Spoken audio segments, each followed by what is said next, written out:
Willy Lynch dit, il faut l'amener aussi dans la case de l'ignorance de son histoire. Parce que quand quelqu'un fait accéder à la grandeur, voir les choses devant, il faut d'abord questionner ton passé. Il y a des gens qui ont copié le modèle de leur vie sur leur père. Ton père, c'est le passé. Et vous savez, un prince qui est né dans la captivité, on lui racontera quelle histoire de celui qu'il a vécu. On lui racontera jamais sa propre histoire. Nous tous ici, nous sommes nés dans la captivité. Nous avons grandi avec l'histoire de Charlemagne. On nous a parlé de l'histoire de Jeanne d'Arc. On nous a parlé de l'histoire de Napoléon Bonaparte. On nous a parlé de l'histoire de Jules César. On nous a parlé des théorèmes de Pythagore. On nous a parlé des théorèmes de Thalès. On nous a parlé, du serment d'Hippocrate. On nous a parlé, nous avons grandi avec ça. Mais, qu'as-tu à faire avec Jeanne d'Arc? Qu'as-tu à faire avec Charlemagne? On ne nous a jamais parlé de l'histoire de Nganga Zumba. Parce qu'ils savent que si on te parle de l'histoire de Nganga Zumba, c'est le premier Congolais qui avait frappé un blanc. Et si on te dit qu'il y a un Congolais qui avait frappé un blanc, tu te dis, ah non, moi aussi je peux frapper un blanc. Nganga Zumba, c'est le premier Congolais qui le premier noir qui s'est révolté contre l'esclavagisme. Et là, nous sommes en 1615. Très loin dans l'histoire. On nous parle de Napoléon parce que je n'aurai aucun lien direct avec Napoléon. On ne m'a pas parlé de Vitankanga. Vitankanga, c'est le roi qui s'était battu pour l'unité du Congo à la bataille d'Ambuila.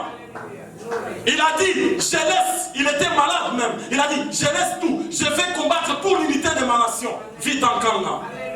On nous a parlé de Charlemagne parce que ça n'a rien à faire avec nous. Mais Vitankanga, si on te dit l'histoire de Vitankanga, tu seras révolté. Tu diras que pour le Congo, je vais laisser ma maison. Pourquoi nous ne laissons pas nos maisons? Parce qu'on ne connaît pas l'histoire de Vitankanga. Nous sommes dans une cage. Et cette cage nous tient en bas. Le Congo est grand. Lumumba a dit, ça exige. On n'a pas de choix. On n'a pas d'excuses. On n'a pas, oh moi j'ai fait, on n'a pas d'excuses. Tu es Congolais, tu as l'exigence d'assurer, de peupler. Nous peuplerons ton sol et nous assurerons. Ça c'est un serment. Qui n'a jamais chanté ça? Nous avons chanté ça d'une manière inconsciente. Mais hier, cette parole, elle m'a révolté. J'ai dit, moi, Jamarck, Prince Jamarck, j'assurerai la grandeur du Congo jusqu'à la fin de mes jours. Amen, amen, amen. Pour participer à la grandeur du Congo. Les rêves congolais, un rêve, c'est quoi? Les rêves, c'est l'échelle qui te permet d'accéder à l'univers des grands. C'est ce qu'on appelle les rêves. Et si nous voulons que le Congo accède à l'univers des grands dans ce monde, parce que nous sommes appelés à la grandeur, Ésaïe chapitre 18 le dit, même Dieu, si on n'amène pas le Congo à la grandeur, nous serons jugés par Dieu.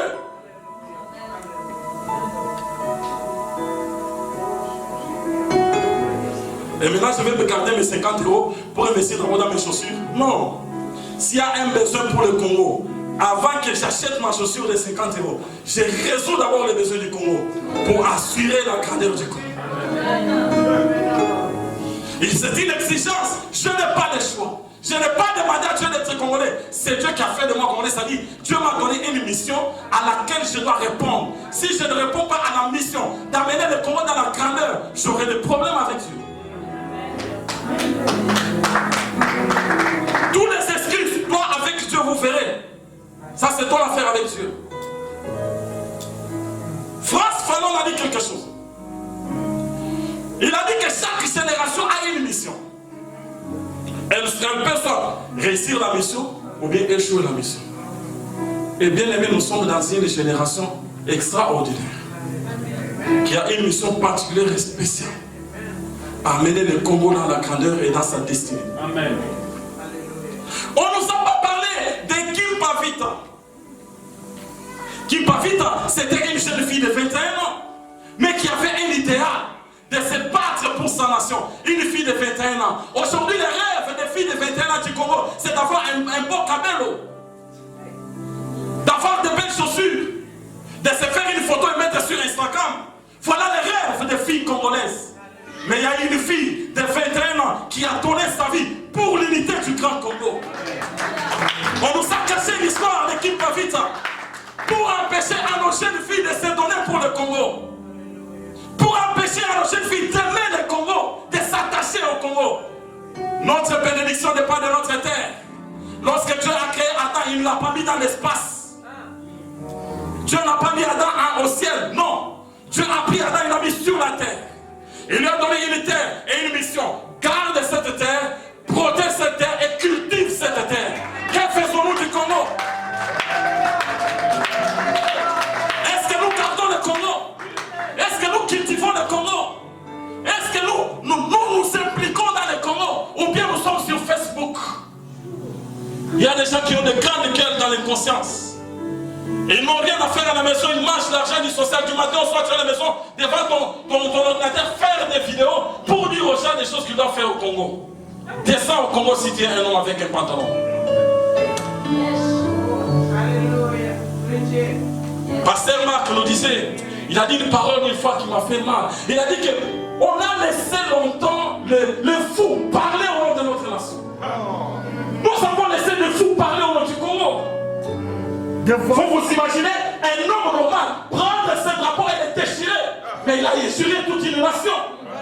Il nous a déchiré nous tous. Qui a réagi? Qui a réagi? Qui a réagi?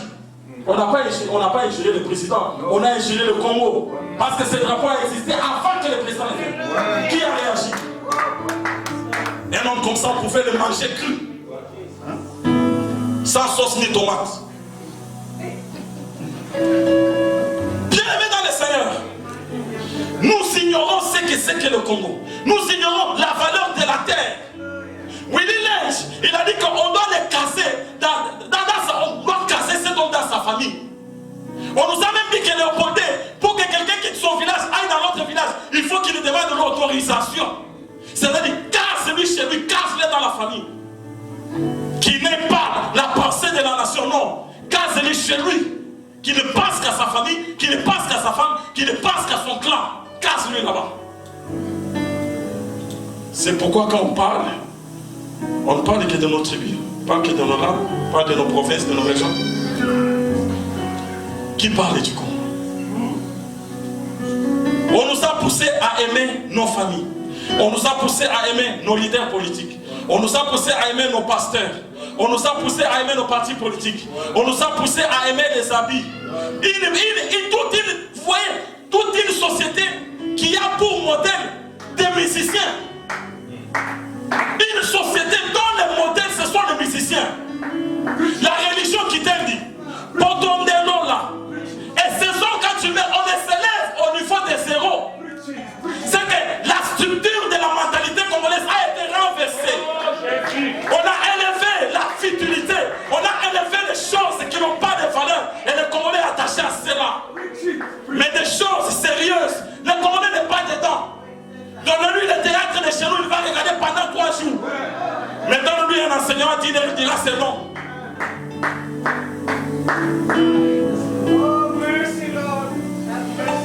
On nous a cassés, il y a beaucoup de cases dont je n'ai pas le temps d'expliquer maintenant. Mais on nous a cassés jusqu'au point où nous n'avons pas un rêve.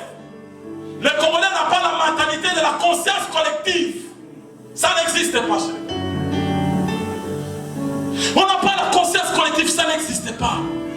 Pensez au socialisme, on nous a cassés, on nous a ramenés dans les cases. Et c'est ce que Lynch a proposé. Et ce sont ces méthodes-là que les rois, disons, les rois de Condé a utilisé. Maintenant, les élections sont arrivées, elle est tombée dans ces trucs, dans la cage du tribalisme. Elle a commencé à échouer, il écrit n'importe quoi. J'ai appelé ma soeur, mais pourquoi tu te comportes comme ça? Qu'est-ce qui se passe? Elle dit que si c'est Mourouba qui dirige le Congo, tout est qu'à Congo à mort. Mieux vaut un étranger Et ce n'est pas seulement elle. Nous étions avec nos amis lorsqu'ils sont partis faire l'évangélisation pour cette manifestation à Matongé. On arrive à Matongé, on va évangéliser, nous sommes entrés dans un bureau, on a retrouvé les gens. Nous avons demandé est-ce qu'on peut déposer les affiches ici. On a une manifestation. Maintenant, les gérants de cette petite entreprise, ils me demandent, votre organisation, est-ce que c'est un Congolais qui est à la tête de votre organisation? J'ai dit oui. Il a dit non. Cherchez un homme net, cherchez un étranger. Moi, je ne viendrai pas dans les choses où un Congolais dirige. Je lui ai dit, mais pourquoi? Il a dit, non, moi, je n'accepte pas les Congolais. Je lui ai dit, mais tu n'acceptes pas ton propre frère. Je ne me suis même pas présenté que je suis le responsable de ça. Non, je suis venu comme membre distribué. On était avec Pasteur Marcel. On a marché ici. À Matongé, à pied, nous avons rencontré les gens. Je lui ai dit, mes frères, pourquoi tu ne peux pas aimer ton propre frère congolais? Quand on a développé, maintenant, il a découvert, c'est lui qui a découvert que c'est moi qui étais responsable. Il a dit, ah, je lui ai donné mon nom, il a tapé sur internet, il a vu des vidéos, il a vu la vidéo il a vu, ah, il s'étonnait que moi, diriger une telle plateforme, je viens lui donner une invitation dans son bureau, je quitte l'Allemagne pour venir lui donner l'invitation dans son bureau pour qu'il vienne. Il a dit, je vais venir. Je ne sais pas s'il était empêché, il a vu, je ne sais pas ce qu'il a vu, je ne peux pas dire ce qu'il a parce que je n'étais pas dans sa tête. Il m'a posé des questions, je commençais à lui répondre. Il a compris qu'il était dans une cage. La mentalité d'esclave. C'est ce qui empêche les Congolais à avancer. C'est pourquoi il faut le changement de mentalité. Amen. Pour cela, Eden propose quelque chose. On peut nous donner les flyers de NC. Nous proposons quelque chose. Pour le changement de mentalité, nous avons une école, l'école de la nouvelle citoyenneté. Et c'est cette école que nous sommes en train de proposer au Congo, le changement de mentalité. Pour que nous puissions accéder aux rêves congolais, nous devons passer par ici. Alléluia. Alors Prince Mondeke dit, libérer un peuple inconscient, libérer un peuple ignorant, c'est comme montrer le chemin à un aveugle. La première chose que tu dois faire, il faut ouvrir les yeux de l'aveugle. Quand ses yeux sont ouverts, maintenant tu lui dis, voilà les chemins. Et c'est ça qu'on doit faire, c'est ça les processus au Congo. On doit commencer à ouvrir, à délivrer la conscience du Congolais. Et cette clé-là a été prise, elle est ici, elle était ici, en Belgique. Et Dieu nous a envoyés pour que nous puissions prier ici, venir ici, récupérer cette clé qui nous a été volée, afin de la ramener chez nous. Nous avons fait un jeûne de 7 jours avant la célébration. Et le dernier jour du jeûne, Dieu m'a dit ceci, la source où on évoque la domination sur le Congo, ça se trouve dans le parc du cinquantenaire, dans le, au nord-ouest de ce parc. C'est là où vous allez voir ça. Il y a un monument qu'on appelle le monument du Congo. Alors je suis entré sur l'internet, j'ai tapé monument du Congo, paf. J'ai vu ça. Et quand vous regardez le monument du Congo, au milieu on a écrit l'histoire du Congo. Et au-dessus, il y a une femme à moitié nue qui domine sur le Congo. Dieu a envoyé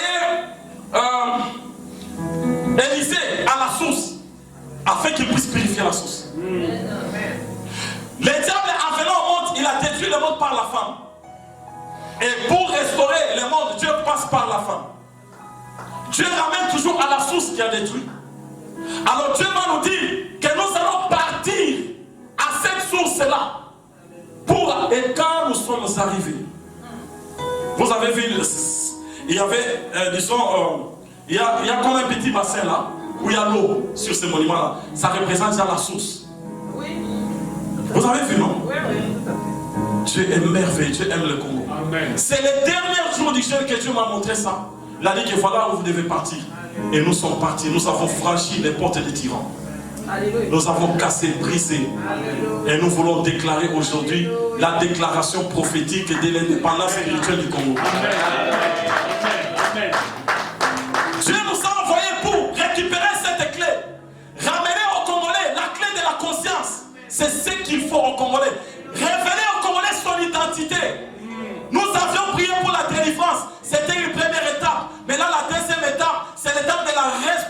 c'est-à-dire ramener ce qui était volé. Et révéler les princes congolais son identité, que c'était un prince royal. Nous allons lui dire que c'est fini la fin de la captivité. C'est fini la fin de la captivité. Lorsque l'Éternel nous ramenait de Sion, nous étions comme ceux qui font un rêve. Quel est le rêve que nous voulons faire? Nous voulons faire le rêve congolais. Alléluia. Alléluia. Lorsque l'Éternel ramena les captifs de Sion, lorsque l'Éternel ramena les captifs et les Congolais qui sont dans la diaspora, nous étions comme ceux qui font un rêve. Bien-aimé, un rêve c'est quoi? C'est les ailes de l'aigle qui t'amènent dans ta destination. C'est ça les rêves, les ailes de l'aigle. Lorsque dans la Bible on dit que je les ramènerai sur les ailes de l'aigle, on parle du retour des Juifs. Il y a des gens qui ont pensé que ce sont des avions. Non! Ce ne sont pas des avions. Lorsque les Juifs étaient persécutés partout au monde, ils ont commencé à mobiliser leur diaspora, faire des réunions comme nous les faisons, conquérir le cœur de leur diaspora. Ça c'était Théodore Herzl, je crois. Il a créé un rêve qu'on appelait le sionisme. Il a dit le sionisme, c'est le retour à la terre de nos pères. Parce que Dieu leur avait dit, je te donnerai une terre. Je te donnerai une terre, toi et à ta postérité. Il y avait la promesse de la terre. Dieu n'a jamais promis Israël et le ciel. Non. Dieu a promis à Israël une terre qu'on appelle la terre promise. Chaque peuple a une terre. Chaque peuple a une terre promise. Notre terre promise s'appelle le Congo. Notre terre promise s'appelle le Congo. Et je vais vous dire une chose. L'adoration s'est faite autour d'une promesse. Israël adorait Dieu à cause de la terre. Nous devons adorer Dieu à cause de la terre qu'il nous a donnée. Il nous a donné une terre précieuse, une terre excellente, une terre que le monde est en train d'envier. Et maintenant, nous voulons rentrer chez nous. Nous voulons rentrer chez nous. Lorsqu'on rentrera chez nous, nous serons comme ceux qui font un rêve. Israël a eu son rêve. Le rêve d'Israël, c'était le sionisme. Et quand ils sont rentrés, ils ont trouvé un désert. Nous étions en 2015 en Israël.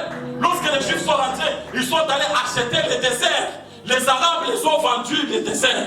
Ils se disaient, mais ces gens achètent les déserts, qu'est-ce qu'ils vont en faire? Ah, mais les rêves a la capacité de transformer un désert qui devient une source d'eau. Dans un rêve, il y a la potentialité, il y a la puissance de la transformation.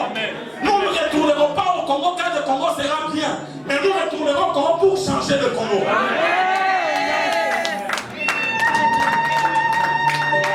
Il y a des gens qui attendent qu'on construise les autoroutes. Il y a des gens qui attendent qu'on construise les gratte-ciel afin de quitter les gratte-ciel de l'Europe pour aller vivre dans les gratte-ciel du Congo. Mais qui les bâtira? C'est la puissance du rêve qui transforme les déserts et devient des terres arabes. Et aujourd'hui, Israël est sorti du désert, descendre. Nous avons des villes terribles en Israël. Et les Arabes qui les avaient vendus ces terres commencent à lutter pour prendre ces terres. Ils n'avaient pas de rêve. Nous avons la grossesse. Alléluia. Nous portons cette grossesse depuis plus de 8 ans. Amen. Et nous avons vu Dieu accomplir cela le 23 juin 2019. Un homme s'est levé. Un homme s'est levé. Il a dit, Éternel, oh Éternel notre Dieu. Dans ta parole, il est écrit, si le peuple sur qui mon nom est évoqué s'humilie, recherche ma face, et bien c'est de toi de ces mauvaises voies, je guérirai sa nation. Nous sommes entrés dans une nouvelle phase. Le Congo est dans une nouvelle saison. Le temps de l'esclavagisme est fini.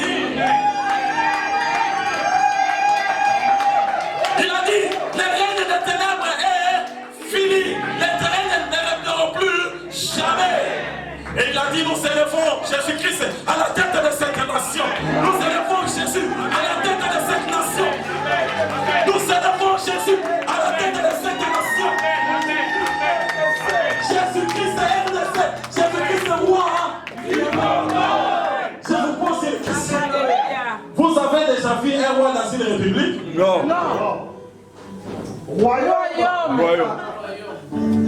Notre terre, c'est le royaume Congo. Amen. Parce que Congo, c'est un mot qui a une identité cachée. Congo a 3 significations. Congo non pas avec C, mais Congo avec K. La première signification du Congo, c'est sur le plan physique, Le Congo, c'est le centre de l'humanité. C'est pourquoi vous allez voir que le Congo est au cœur de l'Afrique. Et le cœur, c'est l'organe le plus important dans le corps. Le cœur est plus important que le cerveau. Le cœur est plus important que les yeux. Le cœur est plus important que les mains. Le cœur est plus important que la bouche. Le cœur est plus important que les pieds. Le cœur, c'est lui qui donne l'oxygène dans tout le corps. Et l'avenir du monde dépend du Congo. Le Congo, c'est le centre qui équilibre le monde. Nous avons une nation qui a une destinée universelle. Mais nous ne connaissons pas cela. Mais ceux qui ont découvert ça, vous savez, lorsque un prince connaît qu'il est prince, sa captivité s'arrête les jours là. Pour quelle raison?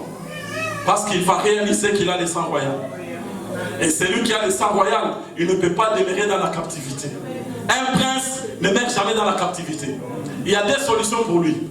La première solution, soit il se tue. Pour quelle raison? Pour qu'on ne puisse pas, pour que les impies ne s'échouent pas de sa dignité. C'est pourquoi il y a eu des rois, quand ils ont vu qu'on voulait les arrêter, ils se sont tués. Hitler s'est tué parce qu'il ne voulait pas que ses ennemis le touchent.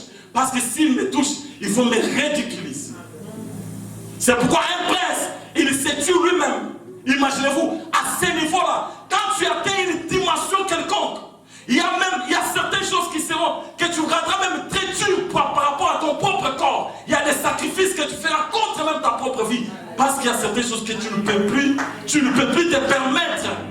Tu ne peux plus te permettre de bêtises. Non.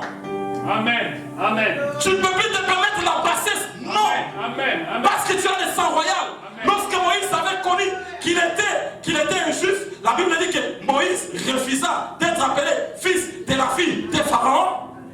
Moïse a refusé les avantages d'Égypte. Il s'est fait mal à son propre corps parce qu'il devrait dormir dans le désert. Mais nous, le matériel nous empêche à considérer même notre dignité.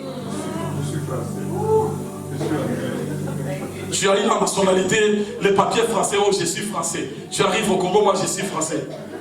Quel français? Tu as déjà vu un français noir? Tu as déjà vu un français avec les gros nez comme les tiens? Toi, j'ai vu un belge avec des petits oreilles comme les tiens. Tu as déjà vu un belge avec les cabellos? Moi, je suis belge. Qu'est-ce que j'irai faire au Congo? Les Congo, là, les pays là. Moi, je ne suis pas congolais. Je ne peux pas marcher. Je suis congolais et fier de l'être. Je suis congolais et fier de l'être. Parce que le Congo est grand. Et le Congo est loco Yamakasi. Alléluia. Nous sommes congolais, nous sommes un peuple grand. Un peuple appelé à la grandeur.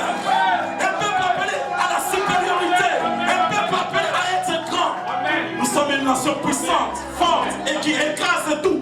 Et dont le pays est coupé par le fleuve.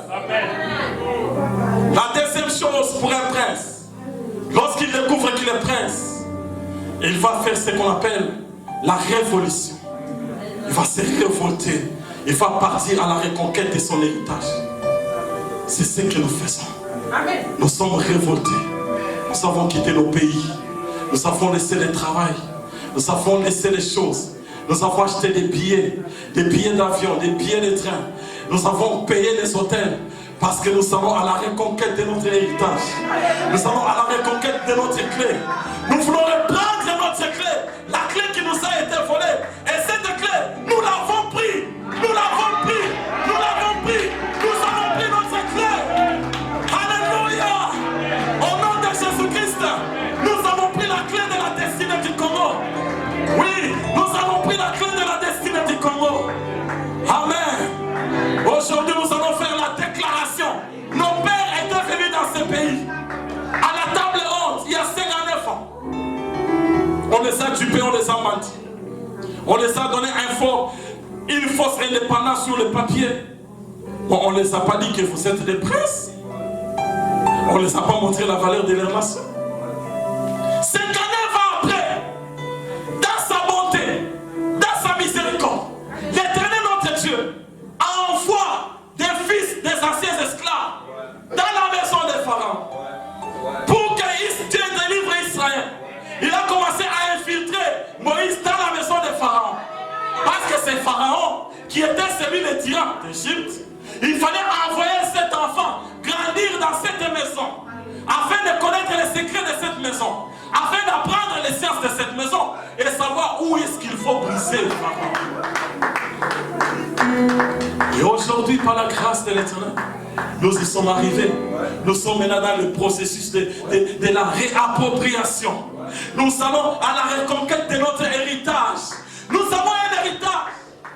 On a écrit dans notre constitution, à la fin du préambule, on dit que nous, peuple congolais, face à notre responsabilité devant Dieu. Mais cette phrase n'a jamais été expliquée aux Congolais. La responsabilité devant Dieu, c'est que le Congo, c'est un héritage de Dieu. Il nous a donné pour gérer ce Congo afin de l'amener là où Dieu veut. Et nous avons une responsabilité de gérer cela. Mais les politiciens ne connaissent pas. Corrompus, inconscients. Il dit cette phrase en passant et on vous dira que le Congo c'est un État laïque. Mais on dit qu'on a une responsabilité par rapport à Dieu. Que Dieu nous aide d'organiser une conférence avec les politiciens au Congo. Nous viendrons leur expliquer cette phrase. Lorsque le président du Congo prête serment, il dit je jure. Il dit quoi? Il dit devant Dieu et devant le peuple. Est-ce que le président comprend ça? Ou bien il dit où est la laïcité dans tout ça? Vous appelez Dieu et vous allez amener la laïcité. C'est une contradiction. Pourquoi? Parce qu'ils ont écrit inconsciemment. Ils lisent inconsciemment. Ils ne révèlent pas. Le Congo, c'est l'héritage de Dieu. Mardoché a dit à Esther, ton peuple souffre. Va chez lui. Et si tu ne vas pas, Qui sait? qui sait si c'est pour des temps comme celui-ci que tu es à la royauté? Qui sait si c'est pour des temps comme celui-ci que tu es en Belgique? Qui sait si c'est pour des temps comme celui-ci que tu es en Europe? Parce que tu as une mission d'aller chez le roi. Amen. Et si tu ne vas pas, sache que la délivrance viendra. Parce que la délivrance c'est un plan de Dieu. Amen. Le plan de Dieu n'échoue jamais. Mais sache que toi et la maison de ton père,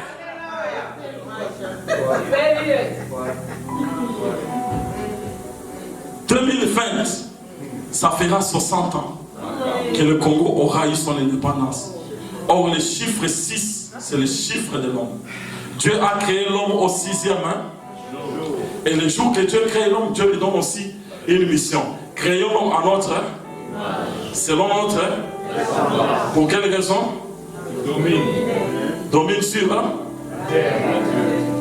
Qu'il puisse dominer sur la terre. Donc le Congolais, Dieu lui a donné la responsabilité de dominer sur la terre. Mais on lui a volé cette clé. Et en 2020, nous allons remettre cette clé. Pourquoi? Parce que c'est l'année de la responsabilité. C'est à partir de cette année que nous devons dire aux Congolais que vous êtes aujourd'hui responsables. Regardez ce qui s'est fait. 2015, Dieu nous envoie à Berlin. Pourquoi à Berlin? Annuler les actes de la conférence de Berlin et couper les cordons ombilicaux entre, merci maman, merci. Couper le cordon ombilical entre le Congo, l'Afrique et la communauté internationale. Chaque fois qu'on organise des élections en Afrique, il faut que l'ONU soit là. Il faut que la communauté internationale soit là. Il faut que ces gens-là donnent l'argent. Mais à cause de la prière qu'on avait fait en 2015, 2018 arrive. Le Congo va refuser toute ingérence extérieure. Lorsqu'on voyait, avant quand je voyais les machines à voter sur les vélos, je me disais, mais qu'est-ce qui se passe? L'ONU a dit, on vous donne des hélicoptères. Le gouvernement a dit, non. Nous allons prendre nos machines sur les vélos. C'est ça le commencement de la dignité. Vous savez, un homme qui aime la dignité, même si tu lui donnes à manger, les jours que tu vas se jouer de lui, il va refuser ta nourriture. C'est ça. Le Congo, vous savez, je vais dire quelque chose. Le président Joseph Kabila, je lui avais envoyé un message en 2016 qu'il doit quitter le pouvoir, selon ce que Dieu m'avait dit. Et au mois de juillet 2018, il a reçu ce message. Gloire à Dieu, parce que c'était le 23 août, je crois, la fin des dépôts des candidatures. Il n'a pas mis sa candidature. C'est-à-dire qu'il a au moins suivi ce qu'on avait dit. Moi, je n'ai jamais suivi ses discours. Mais j'ai suivi l'un des derniers discours. Son dernier discours. Il y a une phrase, il a dit. Il a dit, la souveraineté l'indépendance et la dignité du Congo n'ont pas de prix. J'ai dit, waouh! Donc nous allons prendre nos machines à voter sur les vélos, pourvu que notre président, ce ne soit pas vous qui nous l'impose. Et le président Félix est le tout premier président au Congo qui n'a pas été choisi par la communauté internationale.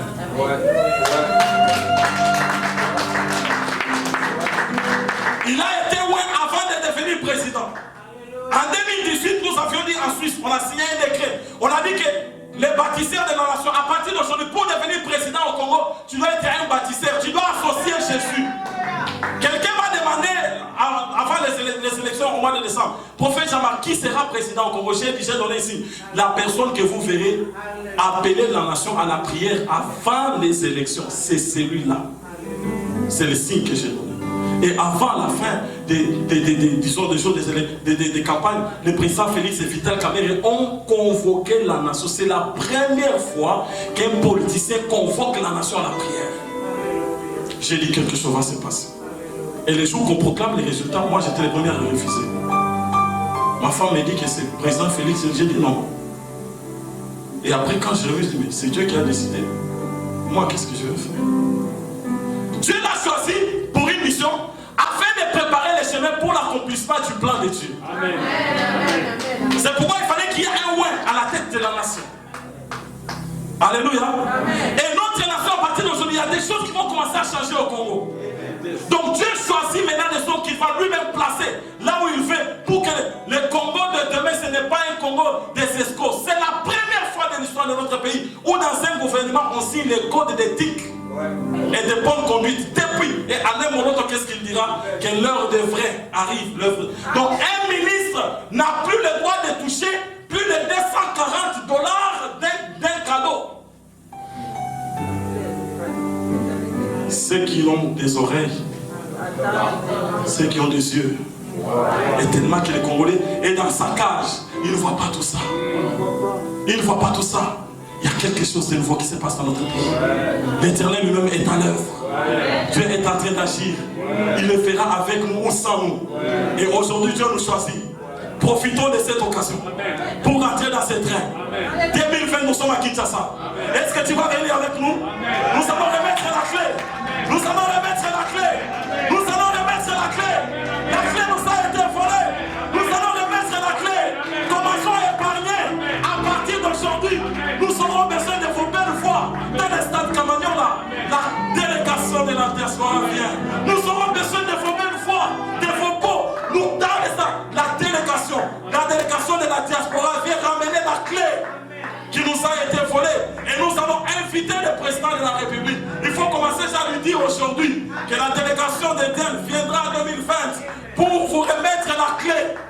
Parce que vous avez besoin de la clé pour diriger cette nation. Vous n'avez pas besoin de courir derrière la FMI pour chercher $1 million. C'est une honte pour un pays comme le nôtre. Est-ce qu'on peut prier? Est-ce que ça va? Que Dieu te bénisse.